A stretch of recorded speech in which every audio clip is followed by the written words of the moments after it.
الرحمن الرحيم لم يكن الذين كفروا من أهل الكتاب والمشركين منفكين बिस्मिल्लाहिर्रहमानिर्रहीम। हम आपके सामने आजकल मदारस दीनिया के बच्चों की कुछ वीडियोज़ रखते हैं।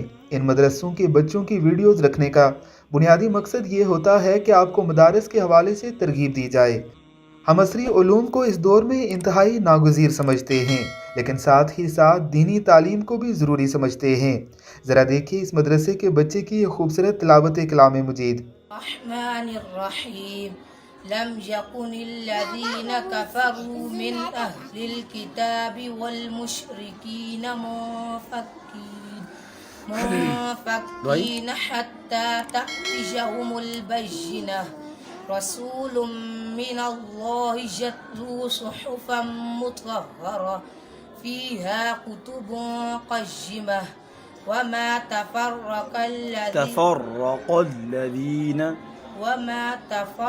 الذين أوتوا الكتاب إلا من بعد ما جاءتهم البينة وما أمروا إلا ليعبدوا الله مخلصين له الدين حنفاء ويقيموا الصلاة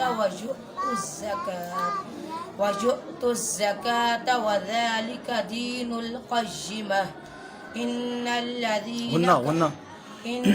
الذين كفروا من أهل الكتاب والمشركين في نار جهنم خالدين فيها أولئك هم شر البرية